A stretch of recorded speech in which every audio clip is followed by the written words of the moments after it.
प्रातः क्लास चल रहा था 11 जनवरी 1969 शनिवार को दूसरे पेज के मध्यांत में बात चल रही थी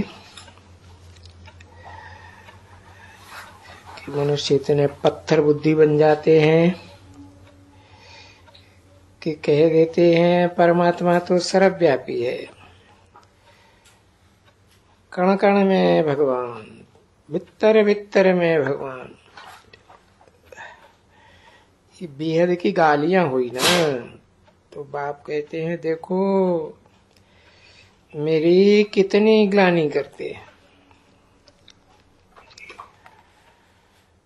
अपने लिए आके कहते हैं। अभी तो तुम बच्चे समझ गए हो, हाँ नंबरवार पुरुषार्थ अनुसार समझ गए। जिनके लिए कहते हैं आएगा तो हम उनको बाहर ही जाऊंगा, अर्थात अपना वारिस बनाऊंगा, तो उनको ये वारिस बनाते हैं। पत्थर पत्थर बुद्धि पर देते हैं। देखो कितनी ग्लानि। तो बाप आकर कहते हैं ना, यदा यदा हि धर्मस्य ग्लानिर्भवति भारत, क्योंकि महिमा भी भारत में करते हो और ग्लानि भी सबसे जास्ती भारत में। तो तुम महिमा करते हो ना। अभी जब बाप को जानते हो तब महिमा करते हो, जानते हो तभी कितनी महिमा करते हो। महिमा वो करते हैं जो जो नंबरवार पुरुषार्थ अनुसार है। बाबा तो कहते हैं महिमा तो छोड़ो, परंतु वो तो चिट्ठी भी नहीं लिखते, याद भी नहीं करते। वो ऐसे टट्टू बन जाते हैं देह अभिमान में। ये माया है ना बच्ची। 11 जनवरी 1969 की प्रातः क्लास का तीसरा पेज। जो देह अभिमानी होते हैं तो माया फिर उनका वो देह अभिमान, देह अभिमानी बनाए करके जो देही अभिमानी अच्छे हैं उनको भी देह अभिमान बन करके पूरे टट्टू बनाए देती।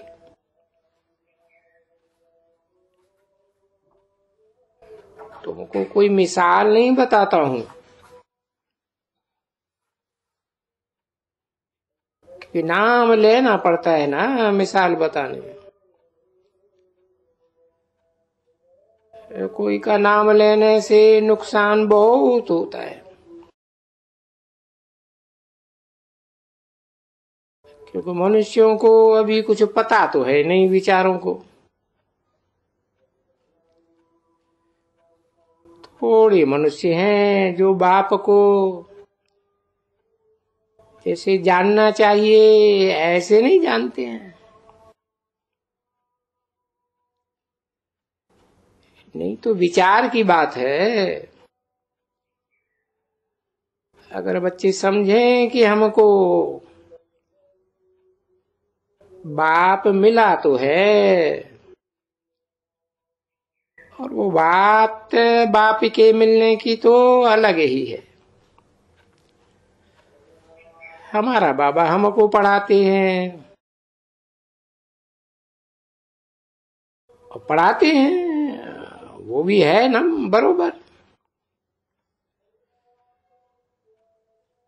मैं तुझे पढ़ाता हूं,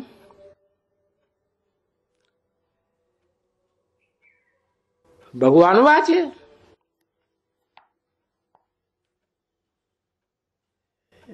गीता में है ना, भगवान वाच।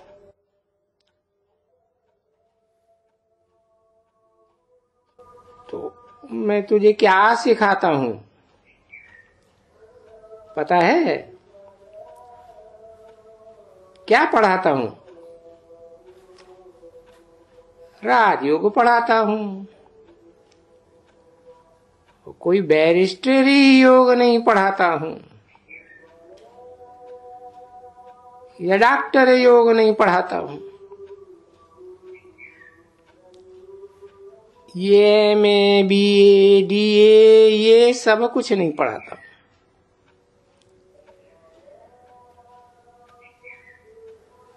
मैं तुझे राजयोग सिखाता हूं।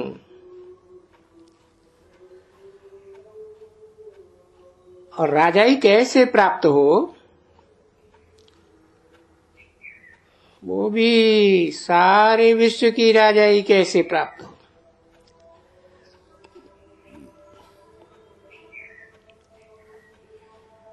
तो तुम अपन को ये थोड़े,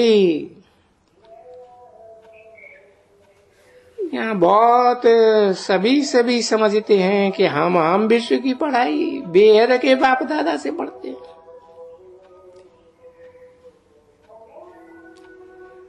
अरे ये तुम्हारे पास नशा हो तो तुम्हारी खुशी तुम्हारी एकदम अंदर से बाहर फट करके निकल आवे। ये इतनी बड़ी खुशी है। नहीं तो गीता भी अगर पढ़ते हैं तो जैसे कोई ऑर्डिनरी किताब पढ़ते हैं पाई पैसे की। श्री कृष्ण भगवान वाच, तुझे राजयोग सिखलाता हूं। तो ये बैठ करके ऐसे पढ़ते हैं।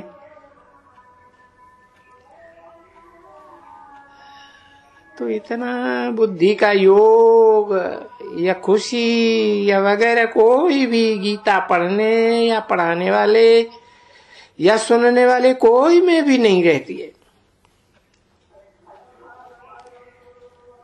देखो वहां भक्ति मार्ग से भागे, गीता सुनी, गया अपने धंधे धोरी में। उनको ये थोड़ा ही रहता है जैसे तुम बच्चों को रहता है कि बाबा, बेहद का बाबा हमको पढ़ाते हैं, समझे?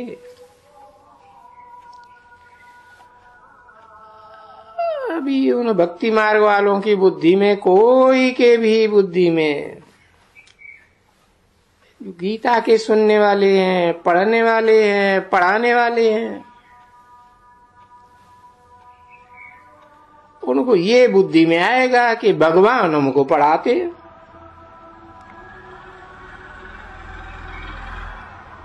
अब कहाँ वो कृष्ण बच्चा,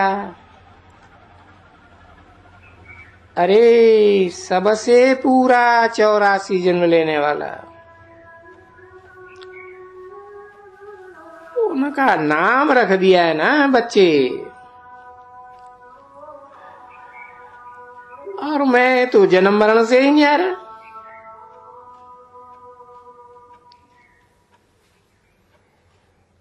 और तो अच्छा, बाबा कहते हैं पहले पहले आवे कोई तो उनको कैसे समझावे। ये दो बाबा की थ्योरी कि देखो ये भारत स्वर्ग था, अभी ये नरक बना हुआ है। ये बात तो कोई भी समझ सकते हैं। ये कलह युग है, कलह क्लेश का युग है, ये सत्य युग नहीं है। ऐसे कोई कह नहीं सकते हैं कि हम कलह युग में भी है, सतयुग में भी है।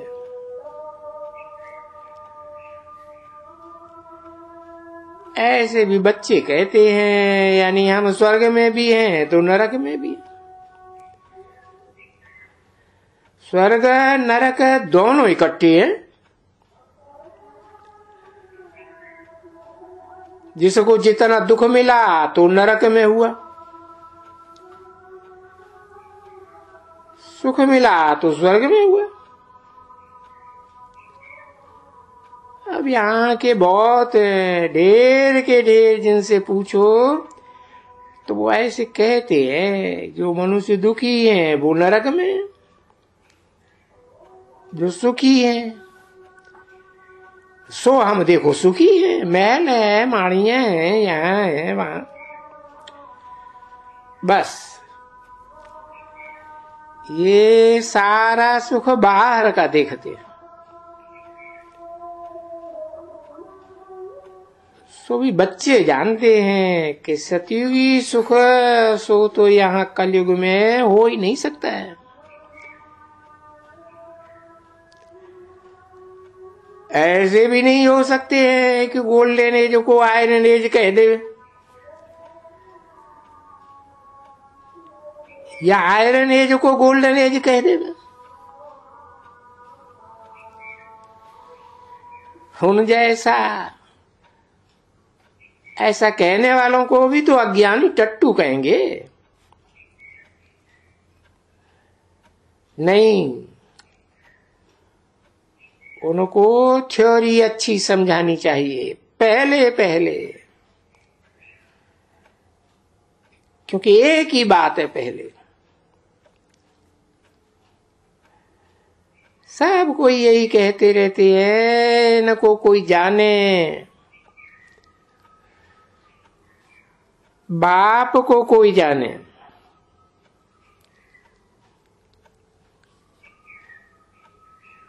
अरे उस वेद के आत्माओं के बाप को कोई जान थोड़े ही सकते हैं। जब तक के बाप आकर के अपनी पहचान न देवे, कैसे जानेंगे? कोई जानते नहीं है।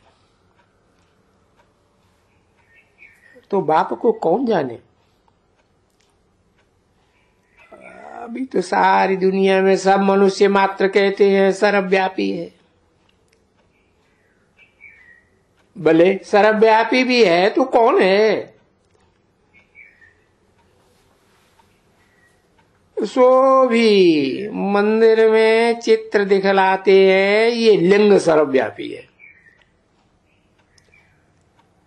भाई ये कहाँ है भगवान? बोलते हैं ये सर्वव्यापी है, क्योंकि आत्मा और परमात्मा का वो है तो एक ही जैसी आत्मा, जैसी आत्मा तैसी परमात्मा, कोई फर्क तो है नहीं। समझा ना? छोटी साइज में तो कोई बड़ी छोटी भी तो नहीं है। नहीं, सभी आत्माएं तो वो भी आत्मा। अब उनको कहा जाता है परमात्मा, अर्थात सदैव परे ते परे परम धाम में रहने वाला। कभी भी यहां आने वाला नहीं। समझा ना बच्ची? कभी भी वो आने वाला नहीं। अब कभी भी वो आने वाला नहीं तो फिर वो चीज क्या काम की ठहरी जो यहां आने वाला ही ना हो? ये बुद्धि कहती है ना, सभी आत्माएं वहां रहती हैं।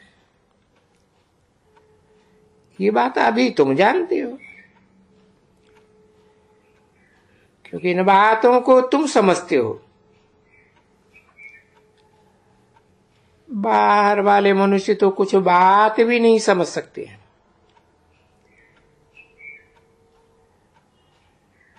और भाषा भी यहां बहुत सहज है, बिल्कुल साधारण हिंदी में, बहुत ही सहज बैठ करके समझाते हैं। समझाने में कोई डिफिकल्टी भी नहीं है।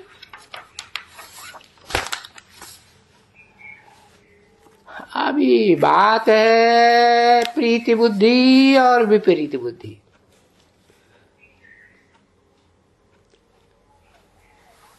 अब यह ही कृष्ण का यहां नाम लिखा हुआ है।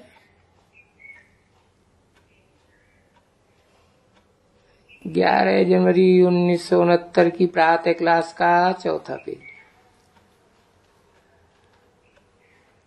फिर कृष्ण भगवान वाच विनाश काले विपरीत बुद्धि, और फिर प्रीति बुद्धि भी। अभी कृष्ण तो गीता नहीं सुनाते हैं,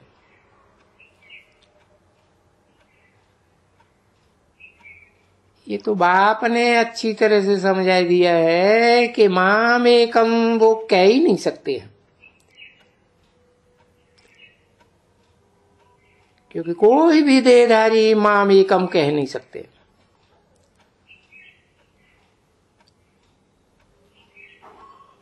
क्योंकि इस दुनिया के सभी देहधारी सदाकाल तो है ही नहीं, उन्हें सत्य तो नहीं कहेंगे।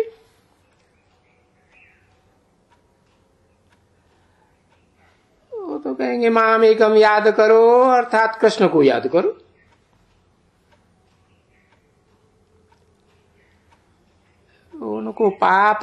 उनको याद करने से कुछ पाप थोड़े ही कटते। तो मनुष्य जो पाप करते हैं वो कैसे करते हैं?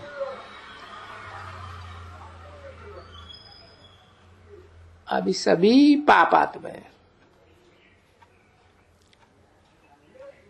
अभी कृष्ण का तो सुनते रहते हैं, साधु संत सब सुनाते रहते हैं।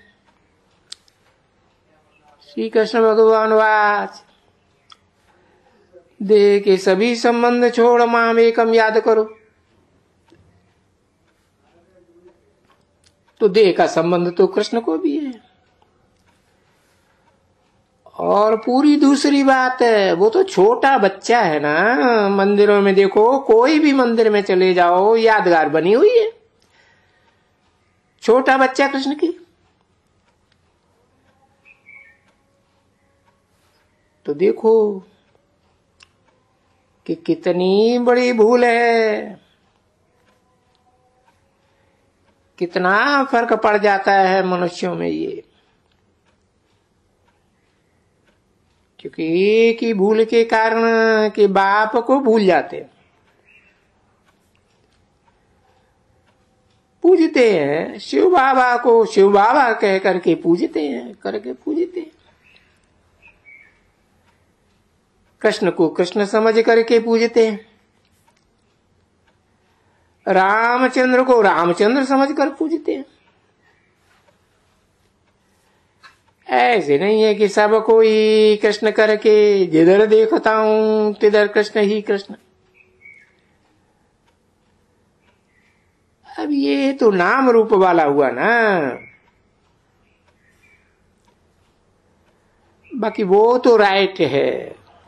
जिधर देखता हूं, इतना आत्मा तो सब में विराजमान है। मेरे में भी आत्मा विराजमान है ही, बाकी मेरे शरीर का नाम तो भिन्न भिन्न ही है सबका। ये कह सकते हैं आत्मा सर्वव्यापी है, ये बिल्कुल राइट है। बाकी कोई कहते हैं परमात्मा सर्वव्यापी है,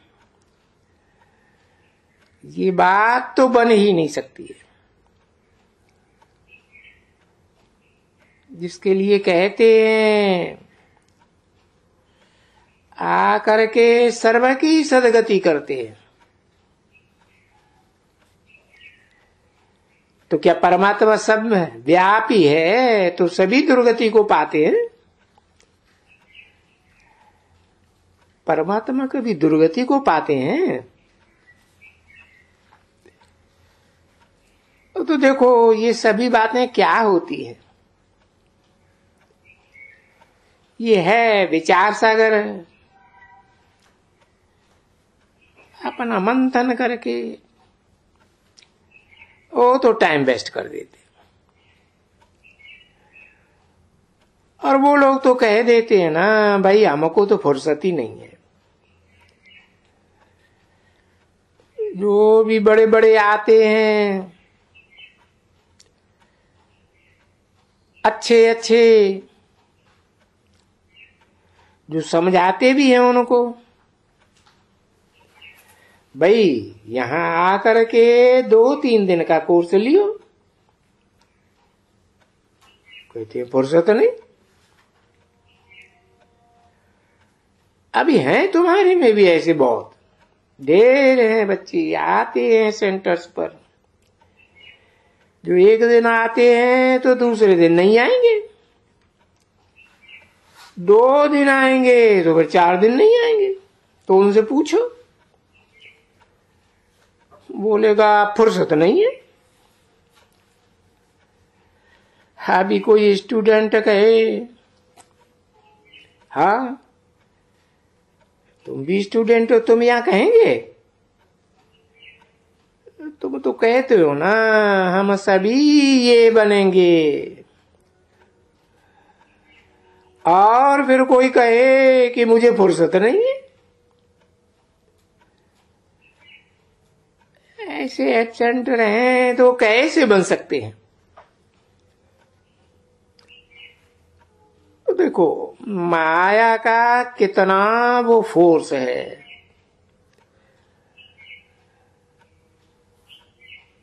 उनको बाप का नहीं बनाने,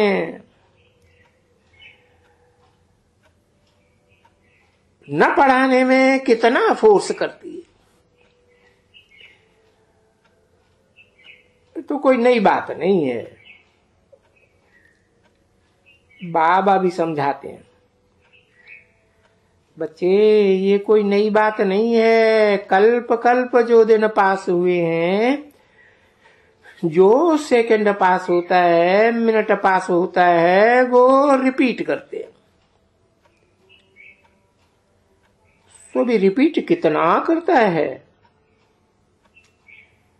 अरे ये अनगिनत बारी रिपीट होती रहेगी। जो अभी तुम सुन रहे हो बाबा द्वारा, सुन रहे हो ना शिव बाबा द्वारा,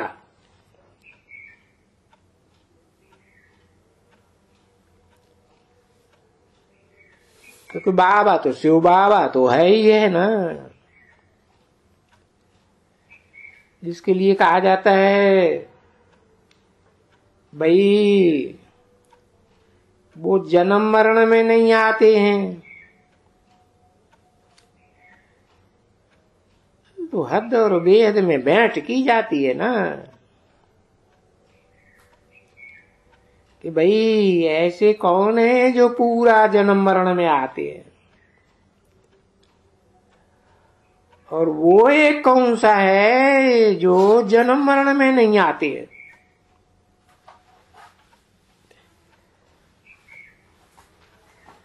उन सब के बीच में एक है जो गाया जाता है जन्म मरण में नहीं आते हैं, बाकी तो सब जन्म मरण में जरूर आते हैं। इस दुनिया में और ऐसा कोई भी नहीं है जो जन्म मरण में नहीं आता हो। इसलिए देखो ये चित्र दिए हैं ना अभी, ब्रह्मा और विष्णु,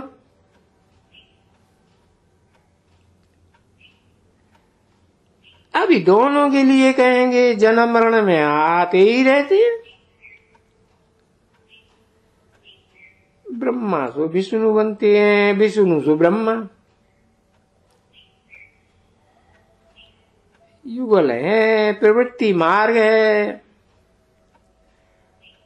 सो आते जाते ही रहते हैं। उनके आने जाने की कभी इंड नहीं हो सकती है। ओम शांति।